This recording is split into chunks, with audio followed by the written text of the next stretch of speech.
The mansion stood like a silent giant at the edge of the city, wrapped in glass, steel, and quiet luxury. From the outside, it looked perfect. Expensive cars parked neatly in the driveway, manicured gardens trimmed every morning, security cameras blinking softly like unblinking eyes.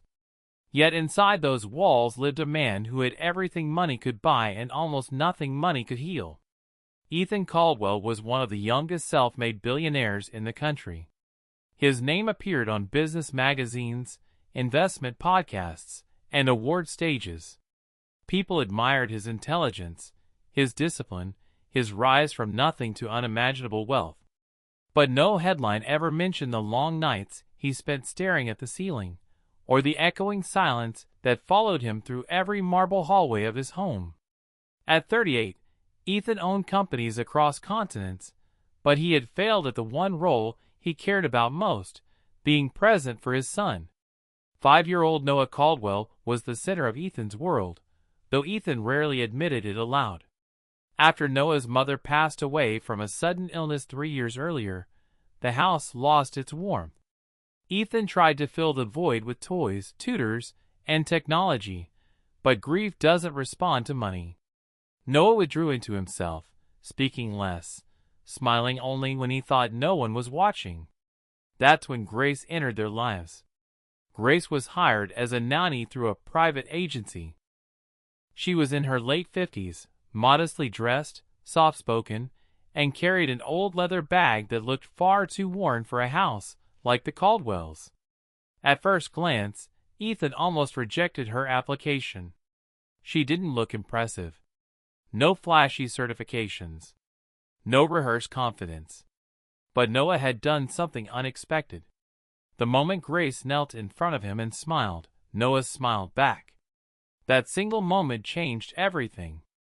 Grace didn't overwhelm Noah with games or questions.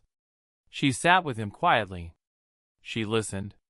She noticed the way he clutched his toy plane when anxious, how he hummed softly when he felt safe. Within weeks, Noah was laughing again, real laughter, the kind that fills rooms and hearts. Ethan noticed. At first, he was grateful. Then, curious. Grace arrived early every morning and left precisely at 6 p.m. She never stayed late, never accepted bonuses, never used her phone excessively. She treated Noah with patience that seemed endless and spoke to Ethan with respect, but never fear, something Ethan wasn't used to.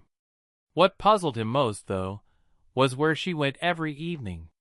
Ethan had once offered to increase her salary. Grace had gently declined. "I have enough," she'd said with a warm smile. Enough? No one had ever said that to Ethan before. One evening, Ethan happened to glance out of his office window just as Grace exited the front gate. Instead of calling a car, she walked. She walked past the luxurious neighborhood, past the cafes and boutiques, toward the older part of the city.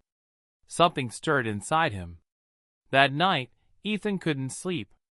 The next evening, driven by a curiosity he couldn't explain, Ethan made a decision that surprised even himself. He followed her. Keeping his distance, he watched Grace walk several blocks, then board a crowded bus. Ethan followed in his car. He felt ridiculous. One of the richest men in the country trailing a nanny through streets he rarely acknowledged. Grace stepped off near a worn-down neighborhood, where paint peeled from buildings and streetlights flickered weakly. Ethan parked and continued on foot. Then he saw her stop in front of a small, aging community center. What happened next made his heart tighten. Grace opened her bag and pulled out notebooks, crayons, small boxes of food.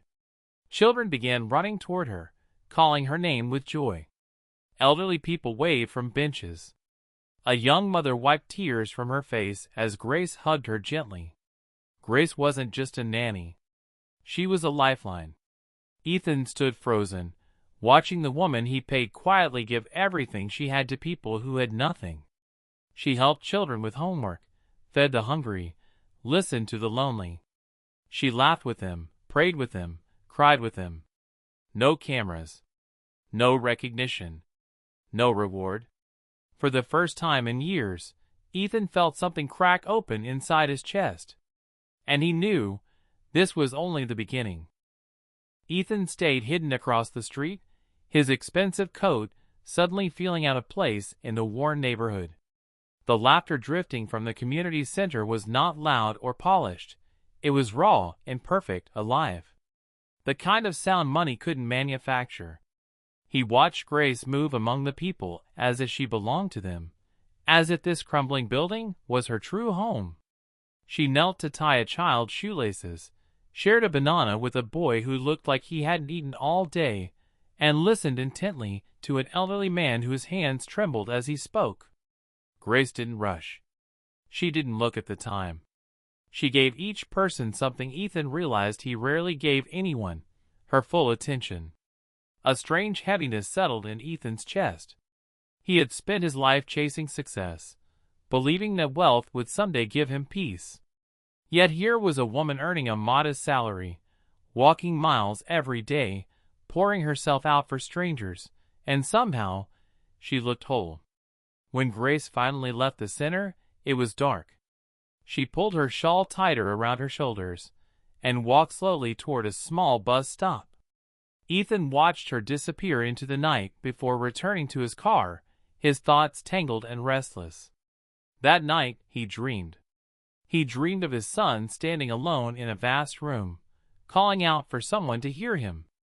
And in the dream, it wasn't Ethan who answered, it was Grace. The next morning, Ethan arrived at breakfast earlier than usual. Noah was already seated, pushing cereal around his bowl. Grace stood nearby, quietly encouraging him to eat. "Noah," Ethan said softly, surprising himself with the gentleness in his voice. "Did you have a good day yesterday?" Noah looked up. "Yes, Daddy. Grace taught me how to draw birds. She says birds mean hope." Ethan glanced at Grace. She smiled politely but said nothing. Later that morning, Ethan called his assistant and canceled 2 meetings. Something inside him shifted, an urge he hadn't felt in years. Not control, not ambition, curiosity and humility. Over the next week, Ethan observed Grace more closely. He noticed how she spoke to Noah, not as a child to be managed, but as a soul to be respected. She encouraged his questions, validated his fears, and gently talked about his mother without turning the subject into something forbidden. Noah began sleeping through the night. His teachers reported improvement. His laughter returned like sunlight after a long winter. And yet, Grace never spoke about herself. One afternoon, Ethan finally asked. "Grace," he said, as they watched Noah nap, "you do a lot beyond what I hired you for." She nodded slowly. "Children don't need much, sir.